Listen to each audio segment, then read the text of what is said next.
जय हिंद। और आज के इस वीडियो में एक बार फिर से मैं आपके सामने उपसह संयोजक रसायन चैप्टर से कुछ इम्पॉर्टेंट टॉपिक लेके आया हूं। और मैं आपको बता दूं कि उपसह संयोजक रसायन को हम लोग इंग्लिश में कोऑर्डिनेशन केमिस्ट्री भी बोलते हैं। और जो आज मैं टॉपिक पढ़ाने जा रहा हूं उसका नाम है प्रभावी परमाणु क्रमांक। तो प्रभावी परमाणु क्रमांक क्या होता है, चलिए हम लोग इस पर चर्चा करते हैं कि आखिर प्रभावी परमाणु क्रमांक क्या है। आप देखेंगे कभी कभी जब मैं प्रभावी परमाणु क्रमांक इस तरीके से टॉपिक पढ़ाता हूं तो हिंदी में लिखने में कभी कभी छोटी मोटी मिस्टेक भी हो जाती मुझसे, तो आप कभी उसे माइंड नहीं कीजिए। और मैं आपको बता दूं प्रभावी परमाणु क्रमांक को हम लोग इंग्लिश में इफेक्टिव एटॉमिक नंबर बोलते हैं और इसे शॉर्ट में हम लोग EAN भी बोलते हैं। इफेक्टिव, ई मतलब इफेक्टिव, ए मतलब एटॉमिक, एन मतलब नंबर। तो इसे हम लोग शॉर्ट में क्या बोल देते हैं, हम लोग इसे EAN यानी कि इफेक्टिव एटॉमिक नंबर भी कहते हैं या प्रभावी परमाणु क्रमांक कहते हैं। तो सुने, वैज्ञानिक सिडविक ने संकुलों के स्थायित्व को समझाने के लिए, संकुल जानते हैं ना, संकुल को सिंपल भाषा में आप बोल सकते हैं जटिल यौगिक, या आप इसे संकर यौगिक भी बोलते हैं। मैं आपको बता दूं संकर, संकुल, जटिल ये सब एक ही बातें होती हैं। तो जब हम संकर यौगिक बोल दें या जटिल यौगिक बोल दें या संकुल यौगिक बोल दें, सब एक ही चीज़ें हैं। तो मैंने बताया, आपको याद रखना हैगा कि संकुलों के स्थायित्व को समझाने के लिए, किसके स्थायित्व को, संकुलों के स्थायित्व को समझाने के लिए वैज्ञानिक सिडविक ने प्रभावी परमाणु क्रमांक का सिद्धांत दिया। जो वैज्ञानिक सिडविक थे इन्होंने किसका सिद्धांत दिया, इन्होंने प्रभावी परमाणु क्रमांक का सिद्धांत दिया। तो संकुलों के स्थायित्व को समझाने के लिए वैज्ञानिक सिडविक ने प्रभावी परमाणु क्रमांक का सिद्धांत दिया। अब मैं आपको बताता हूं कि प्रभावी परमाणु क्रमांक आखिर होता क्या है। जब किसी धातु के परमाणु क्रमांक में से, जब किसी धातु के परमाणु क्रमांक में से, देखना, किसी धातु के परमाणु क्रमांक में से, परमाणु क्रमांक में, जब किसी धातु के परमाणु क्रमांक में लिगेंड द्वारा दिए जाने वाले इलेक्ट्रॉनों को जोड़ते हैं, लिगेंड द्वारा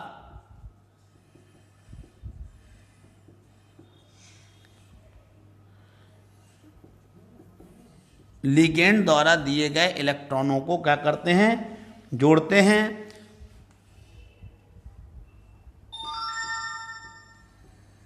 चेक करें कट तो नहीं रहा। लिगेंड द्वारा दिए गए इलेक्ट्रॉनों को जोड़ते हैं और धातु द्वारा त्यागे गए इलेक्ट्रॉनों को घटाते हैं। धातु द्वारा त्यागे गए इलेक्ट्रॉनों को घटाते हैं तो हमें प्रभावी परमाणु क्रमांक प्राप्त होता है, यानी EAN प्राप्त होता है। मैंने क्या बताया कि प्रभावी परमाणु क्रमांक की परिभाषा क्या है। जब किसी धातु के परमाणु क्रमांक में लिगेंड द्वारा दिए जाने वाले इलेक्ट्रॉनों को क्या करते हैं, जोड़ते हैं, देखो जोड़ दिया, और धातु द्वारा त्यागे जाने वाले इलेक्ट्रॉनों को घटाते हैं, तब हमें प्रभावी परमाणु क्रमांक प्राप्त होता है। ठीक है ना। तो आपने देखा कि संकुलों के स्थायित्व को समझाने के लिए वैज्ञानिक जो सिडविक थे, इन्होंने प्रभावी परमाणु क्रमांक का सिद्धांत प्रस्तुत किया। इन्होंने क्या बताया, प्रभावी परमाणु क्रमांक क्या होता है। तो इन्होंने बताया कि धातु के परमाणु क्रमांक में जब लिगेंड द्वारा दिए जाने वाले इलेक्ट्रॉनों को क्या करते हैं, जोड़ते हैं, और धातु द्वारा त्यागे गए इलेक्ट्रॉनों को घटाते हैं, तब हमें प्रभावी परमाणु क्रमांक प्राप्त होता है। प्रभावी परमाणु क्रमांक अर्थात EAN बराबर होता है धातु का परमाणु क्रमांक, धातु का परमाणु क्रमांक प्लस लिगेंड द्वारा दिए गए इलेक्ट्रॉनों की संख्या माइनस धातु द्वारा त्यागे गए इलेक्ट्रॉनों की संख्या। ये फॉर्मूला होता है। आइए हम लोग एक बात यहाँ पर और समझ लें कि यदि EAN का मान निकटवर्ती अक्रिय गैस के मान के बराबर हो जाता है तो वह संकुल अधिक स्थायी होता है। मैंने क्या बताया? मैंने बताया यहाँ पर कि यदि निकाले गए EAN का मान, जो हम EAN निकालेंगे, अगर निकाले गए EAN का मान निकटवर्ती अक्रिय गैस के बराबर आ गया, निकटवर्ती कौन सी गैस के?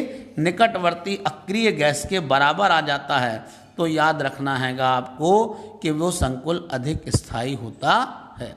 तो वो कह रहा है यदि EAN का मान, निकाले गए EAN का मान निकटवर्ती अक्रिय गैस के परमाणु क्रमांक के बराबर आ जाता है तो वो संकुल अधिक स्थायी होता है।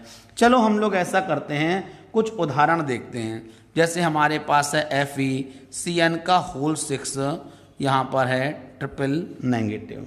फिर हम लोग देखते हैं दूसरा एग्जाम्पल देख रहे हैं CuNH3 का होल 4 और डबल पॉजिटिव।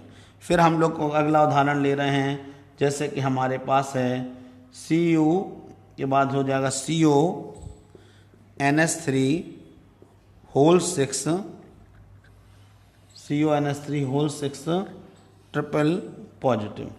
इसके बाद हमारे पास है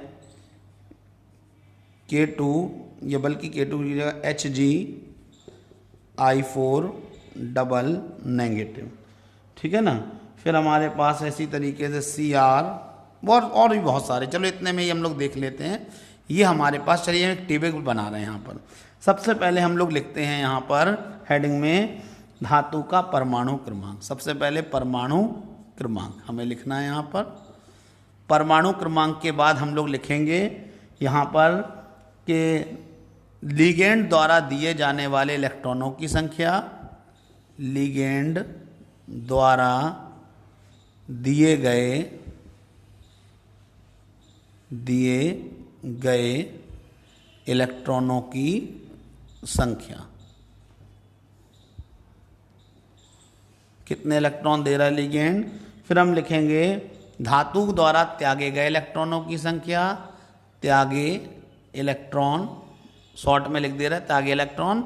और इसके बाद आ जाएगा EAN। EAN का मतलब है प्रभावी परमाणु क्रमांक। देख लेना, अगर कट रहा हो तो उसे सही कर देना, ठीक है ना।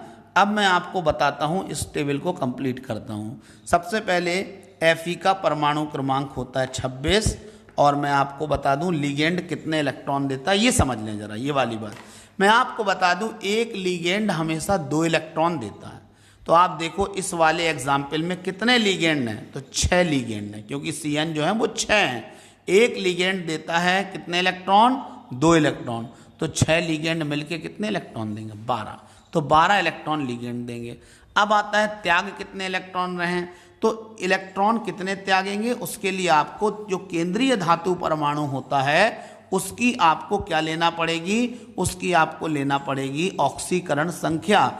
यानी आपको इसकी ऑक्सीकरण संख्या निकालना पड़ेगी कि FeCN के होल 6 में Fe की ऑक्सीकरण संख्या कितनी है। तो मैं आपको बता दूं कि FeCN के होल 6 में, यहाँ आ रहा है, कवर हो रहा है, तो जैसे हमारे पास, मैं रफ में बता रहा हूँ, ये देख लीजिए FeCN होल 6 में हमें देखना है कि Fe की ऑक्सीकरण संख्या कितनी आ रही, चलो निकाल के देख रहे हैं।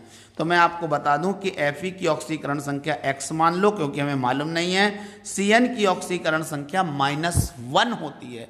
ये 11th क्लास में भी आप लोग पढ़ते हैं कि Cn की ऑक्सीकरण संख्या -1 होती है। 6 Cn है तो आगे देखो 6 का गुणा कर दिया, इसके बाद बराबर का निशान लगाया। बराबर के बाद देखो इसके ऊपर कितना आवेश है, तो -3 आवेश सबको दिख रहा होगा, तो बराबर के बाद -3 लिखा। तो x -6 बराबर -3, x बराबर -3 +6, x बराबर हो जाएगा +3। तो यहाँ पर त्यागे गए इलेक्ट्रॉनों की संख्या 3 आ गई। +3 का मतलब है कि 3 इलेक्ट्रॉन धातु त्याग रही है, इसलिए हमने यहाँ लिख दिया 3। अब चलिए हम लोग EAN निकालते हैं। तो EAN का सूत्र तो आपको मालूम ही है। EAN का सूत्र क्या है, देखो जरा। धातु का परमाणु क्रमांक पहले लिखना है, कितना था, वो 26 था, ठीक है ना, प्लस इसके बाद वो कहता है प्लस का निशान है। प्लस के बाद कह रहा है लिगेंड द्वारा दिए गए इलेक्ट्रॉनों की संख्या। तो देखो लिगेंड कितने इलेक्ट्रॉन दे रहा था, 12, ध्यान समझना। 12 के बाद ये जो धातु द्वारा कितने इलेक्ट्रॉन त्यागे जा रहे हैं, तो देखो त्यागे गए इलेक्ट्रॉन 3 है, तो हमने कर दिया -3। यहाँ माइनस आता है, देखो यहाँ पे सूत्र में लिखा है माइनस, धातु द्वारा त्यागे गए इलेक्ट्रॉनों -3। टोटल कितना आ रहेगा, तो अगर हम लोग इसका टोटल निकाल के देते हैं तो यहाँ पर टोटल आ रहा है 36। 36 आएगा? नहीं, 36 कहाँ आएगा, इसका टोटल आ जाएगा, आपको याद रखना हैगा 35। कितना आ रहा है? 35।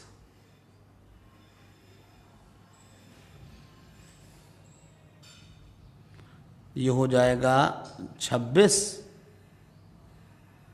और 10, 36, 37, 38। 38 में से 3 घटा दो, 35 आ गया। 35 आया। तो इसका जो प्रभावी परमाणु क्रमांक मिला वो कितना मिला बेटा? 35 आया। अब चलो इसका देखते हैं, इसका कितना आ रहा। सबसे पहले आप देखो कॉपर का परमाणु क्रमांक कितना होता है, तो होता है 29। सबने पढ़ा होगा कॉपर का परमाणु क्रमांक 29। अब ये देखो कॉपर जो लिगेंड है वो कितने इलेक्ट्रॉन दे रहा है, तो मैंने अभी अभी बताया था एक लिगेंड कितने इलेक्ट्रॉन देता है, हमेशा 2। एक लिगेंड कितने देता है? 2। यहाँ कितने लिगेंड हैं, तो देखो होल 4 है, मतलब 4 लिगेंड है। 4 करो, टोटल कितना आया? 8। अब आपको ये देखना पड़ेगा कि यहाँ पर जो कॉपर है ये इसकी ऑक्सीकरण संख्या कितनी है। तो चलो देखो फिर निकाल के देखते हैं एक बार रफ में। हमारे पास है CuNH3 का होल 4 डबल पॉजिटिव। ये कट तो नहीं रहा बेटा, ये आ रहा है ना, दिख रहा है? ठीक है। तो हम लोग क्या कर रहेंगे, हम लोग यहाँ पर इसकी कॉपर की ऑक्सीकरण संख्या निकालते हैं। तो कॉपर की मान लो X, क्योंकि इसकी तो निकालना है। NH3 की ऑक्सीकरण संख्या 0 होती है। तो हमारे मन में आता है यार NH3 0 क्यों हो गई, क्योंकि जो उदासीन लिगेंड होते हैं, NH3 जो है वो उदासीन लिगेंड में आता है। उदासीन लिगेंड की ऑक्सीकरण संख्या 0 होती है। चूंकि होल 4 है तो आगे आप 4 का गुणा कर देंगे। बराबर के बाद क्या करेंगे, जितना आवेश होगा संकुल के ऊपर वो आप लगाएं बराबर के बाद। तो इस वाले केस में देखो -3 आवेश था तो हमने बराबर के बाद -3 लिखा था, लेकिन यहाँ प्लस का 2 आवेश है तो बराबर के बाद प्लस का 2 आएगा। तो x 4 का 0 में गुणा करोगे तो 0 ही हो जाएगा, बराबर प्लस का 2, तो x बराबर प्लस का 2 आ गया। +2 का मतलब है कि यहाँ पर जो कॉपर है वो 2 इलेक्ट्रॉनों को त्याग रही है। +2 का मतलब है कॉपर कितने इलेक्ट्रॉन त्याग रही? 2। अब चलो En निकालते हैं। सबसे पहले परमाणु क्रमांक लिखना पड़ता है, यही तो है ना En का सूत्र, धातु का परमाणु क्रमांक तो वो है 29। इसके बाद प्लस करके होता है लिगेंड द्वारा दिए गए इलेक्ट्रॉनों की संख्या। तो लिगेंड कितने इलेक्ट्रॉन दे रहा है? 8, तो प्लस कर दिया हमने 8। और इसके बाद माइनस आता, माइनस में होता है धातु द्वारा त्यागे गए इलेक्ट्रॉनों की संख्या। तो धातु कितने इलेक्ट्रॉन त्याग रही है? धातु त्याग रही है 2 इलेक्ट्रॉन। तो ये कर दिया। बराबर कितना आ रहा है, इसका आंसर कितना मिलेगा? तो इसका आंसर हम लोगों को याद रखना आएगा, मिल जाएगा लगभग 35। तो इसका भी आंसर हमें मिल रहा है 35। तो इस संकुल का EAN हमें कितना मिला? इसका EAN हमें मिल गया 35। कितना मिल गया? EAN 35 मिल गया। चलो इस वाले पर आते हैं। कोबाल्ट का परमाणु क्रमांक होता है 27। इसके बाद एक लिगेंड में बार बार बता रहा हूं 2 इलेक्ट्रॉन देता है, लेकिन इस वाले केस में देखो कितने लिगेंड है? होल 6 है, यानी 6 लिगेंड है। तो गुणा 6 करो, टोटल इलेक्ट्रॉन हो गया 12। अब ये कितने इलेक्ट्रॉन त्याग रहा है, तो फिर आपको अब इसकी ऑक्सीकरण संख्या निकालना पड़ेगी यहाँ पर कोबाल्ट की। तो हमारे पास है देखो CuNH3 का होल 6, और होल 6 के बाद है ऊपर ट्रिपल पॉजिटिव है। तो CO की निकालना है, तो CO की X मानो, NH3 की तो 0 होती है, अभी भी बताई थी ना कि अमोनिया उदासीन लिगेंड है, इसलिए इसकी 0 होगी ऑक्सीकरण संख्या। 6 है, होल 6 है, तो आगे 6 का गुणा करो, बराबर के बाद +3 आएगा, तो X बराबर +3 हो जाएगा। तो यानी कि यहाँ पर कोबाल्ट की ऑक्सीकरण संख्या +3 है, मतलब कोबाल्ट 3 इलेक्ट्रॉनों को त्याग रहा है। तो यहाँ पर अब हम लोग चलते हैं EN देखते हैं। तो यह है 27, ये रख दिया इसका 27 परमाणु क्रमांक। प्लस में आ गया लिगेंड द्वारा दिए गए इलेक्ट्रॉन कितने? 12। माइनस में क्या आ जाएगा, यानी कि धातु कितने इलेक्ट्रॉन त्याग रही? तो 3, तो ये हो गया माइनस। बराबर में क्या आएगा, तो आपको मालूम है इसका आंसर हमें प्राप्त हो जाएगा कितना? इसका आंसर हमें प्राप्त हो रहा है 36। कितना प्राप्त हो रहा है? 36। 36 जो परमाणु क्रमांक होता है वो अक्रिय गैस में, याद करो, क्रिप्टॉन का होता है। 36 परमाणु क्रमांक अक्रिय गैस में Kr यानी क्रिप्टॉन का होता है। चलो इसका और लास्ट देते हैं। Hg का परमाणु क्रमांक होता है 80, मरकरी का 80 होता है। मैं बार बार कह रहा हूं एक लिगेंड 2 इलेक्ट्रॉन देता है। यहाँ कितने लिगेंड है? 4 हैं। देखो I4 लिखा ना, 4 का गुणा करो, बराबर कितना आ जाएगा? बराबर हो जाएगा 8। अब यहाँ ये कितने इलेक्ट्रॉन त्याग रहा है Hg, तो मैं आपको बता दूं, यहाँ रफ में निकाल के देख लेते हैं। हमारे पास है Hg और यह है इसके ऊपर कितना नेगेटिव है, डबल नेगेटिव। Hg की देखते हैं x, I की होती है -1 ऑक्सीकरण संख्या, आयोडीन की -1 होती है ऑक्सीकरण संख्या, 4 हैं तो आगे 4 का गुणा करो, बराबर के बाद -2 लिखो क्योंकि ऊपर देखो 2 आवेश है। तो x -4 बराबर -2, तो x बराबर -2 प्लस का 4 हो जाएगा, तो x बराबर आ गया +2। तो कुल मिलाकर इसका मतलब है Hg 2 इलेक्ट्रॉन त्याग रहा है। अब देखते हैं क्या आता है। परमाणु क्रमांक कितना है, 80 है, प्लस लिगेंड कितने इलेक्ट्रॉन दे रहे हैं, 8, माइनस धातु कितने त्याग रही है, 2। टोटल क्या आएगा इसका आंसर, तो इसका आंसर हमें प्राप्त हो रहा है 86। क्या आ जाएगा, 86। 86 किसका परमाणु क्रमांक होता है, तो ये अक्रिय गैसों में याद रखना है रेडॉन का परमाणु क्रमांक है। किसका परमाणु क्रमांक है, रेडॉन का परमाणु क्रमांक है। तो हमने क्या बताया, चलिए एक बार फिर से हम स्टार्टिंग से एंड तक समझते हैं प्रभावी परमाणु क्रमांक के बारे में। सभी लोग इस टॉपिक को ध्यान से सुनेंगे। प्रभावी परमाणु क्रमांक को हम लोग इंग्लिश में EAN कहते हैं। EAN का फुल फॉर्म होता है इफेक्टिव एटॉमिक नंबर। तो मैं क्या लिख रहा हूं कि संकुलों के स्थायित्व को समझाने के लिए वैज्ञानिक सिडविक ने प्रभावी परमाणु क्रमांक सिद्धांत प्रस्तुत किया। संकुलों के स्थायित्व को समझाने के लिए जो वैज्ञानिक सिडविक हैं, इन्होंने प्रभावी परमाणु क्रमांक सिद्धांत प्रस्तुत किया। इन्होंने बताया कि जब किसी धातु के परमाणु क्रमांक में से लिगेंड द्वारा दिए गए इलेक्ट्रॉनों को क्या करते हैं, जोड़ते हैं, और धातु के द्वारा त्यागे गए इलेक्ट्रॉनों को घटाते हैं, माइनस करते हैं, घटाते हैं, तब हमें प्रभावी परमाणु क्रमांक प्राप्त होता है। इन्होंने कहा कि यदि प्रभावी परमाणु क्रमांक EAN का मान निकटवर्ती अक्रिय गैस के बराबर होता है तो इसका मतलब है वो संकुल अधिक स्थायी होता है। इस आधार पर हमने क्या करा कि कुछ संकुलों के प्रभावी परमाणु क्रमांक निकाले। तो यहाँ पर आप देख सकते हैं, एक तो CONH3 ट्रिपल पॉजिटिव का जो प्रभावी परमाणु क्रमांक आया वो 36 आया, और 36 होता है क्रिप्टॉन का। क्रिप्टॉन अक्रिय तत्व है, मतलब ये संकुल ज़्यादा स्थायी है। इसके अलावा मतलब ये सिडविक के अनुसार मैं बात कर रहा हूँ, मैं अपनी बात नहीं कर रहा हूँ, सिडविक के अनुसार ये ज़्यादा स्थायी होगा क्योंकि इसका प्रभावी परमाणु क्रमांक अक्रिय गैस के बराबर आ गया। इसी प्रकार से यहाँ पर देख लें, जो Hg डबल नेगेटिव है, इसका प्रभावी परमाणु क्रमांक 86 प्राप्त हुआ है। 86 का मतलब क्या हुआ, 86 का मतलब हो गया 86 परमाणु क्रमांक रेडॉन का होता है। रेडॉन भी एक अक्रिय तत्व है, इसका मतलब है ये संकुल भी कैसा होता है, अधिक स्थायी होता है सिडविक के अनुसार। तो ये मैंने आपको प्रभावी परमाणु क्रमांक के बारे में इस समय पर बताया। मैं एक बार इस टेबल को हटा के अभी एक आध केस और प्रभावी परमाणु क्रमांक निकालने के मैं आपको बताऊंगा फिर से, क्योंकि ये तो हमने टेबल के हिसाब से बताया, तो कभी कभी कुछ बच्चों को टेबल में समझने में थोड़ी सी दिक्कत होती है। तो चलो एक दो एग्जाम्पल अब बिना टेबल के बताता हूं। जैसे हमारे पास है FeCN6 4 नेगेटिव। अभी हम जो बता रहे थे वो ट्रिपल नेगेटिव का बताया था, तो ये मत सोचना वही केस मैं दोबारा बता रहा हूं। यह FeCN6 4 नेगेटिव, इसका हमें प्रभावी परमाणु क्रमांक निकालना है। तो सबसे पहले कैसे निकालते हैं, याद है ना, प्रभावी परमाणु क्रमांक EAN बराबर होता है धातु का परमाणु क्रमांक। सूत्र है ये, धातु का परमाणु क्रमांक, ठीक है ना। प्लस में क्या होता है, लिगेंड द्वारा दिए गए इलेक्ट्रॉनों की संख्या। मैंने बताया प्लस में सूत्र है लिगेंड द्वारा दिए गए इलेक्ट्रॉनों की संख्या, दिए गए इलेक्ट्रॉनों की संख्या, और हो जाएगा माइनस, माइनस में हो जाएगा धातु द्वारा त्यागे गए इलेक्ट्रॉनों की संख्या, धातु द्वारा त्यागे इलेक्ट्रॉनों की संख्या। ये फॉर्मूला कितना बड़ा फॉर्मूला लगता है, याद करने में ऐसा लगता है यार याद ही नहीं होगा ये फॉर्मूला, लेकिन है बहुत आसान। EAN बराबर है धातु का परमाणु क्रमांक प्लस लिगेंड द्वारा दिए गए इलेक्ट्रॉनों की संख्या माइनस धातु द्वारा त्यागे गए इलेक्ट्रॉनों की संख्या। तो आपको मालूम है आयरन का परमाणु क्रमांक होता है 26 प्लस लिगेंड द्वारा दिए गए इलेक्ट्रॉनों की संख्या। मैंने अभी अभी बताया था एक लिगेंड कितने इलेक्ट्रॉन देता है, 2 देता है, लेकिन कितने लिगेंड है, कुल 6। तो एक लिगेंड 2 इलेक्ट्रॉन देता है, तो 6 लिगेंड मिलके कितने इलेक्ट्रॉन देंगे, 12। कितने देंगे 12, तो +12 हो गया। यहाँ पर आ जाएगा माइनस। अब धातु कितने इलेक्ट्रॉन त्याग रही है, तो ये तो तुम्हें ऑक्सीकरण संख्या निकालना पड़ेगी। कैसे निकालते हैं, चलो और रफ में यहाँ देखते हैं। हमारे पास है जैसे FeCN का होल 6 और ये है 4 नेगेटिव।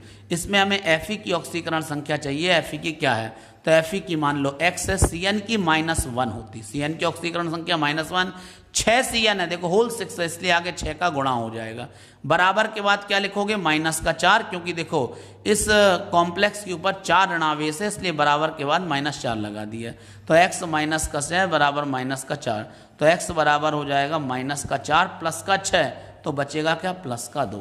यानी +2 का मतलब है x का मान +2 आ रहा है, मतलब धातु 2 इलेक्ट्रॉन त्याग रही है इसलिए माइनस में 2 लिख दो। तो टोटल कितना आ जाएगा, तो ये हो जाएगा 26 + 12 - 2, यानी लेस करने पर आएगा 36। और 36 आपको मालूम है ना किसका परमाणु क्रमांक होता है, अक्रिय गैस क्रिप्टॉन का परमाणु क्रमांक भी 36 होता है।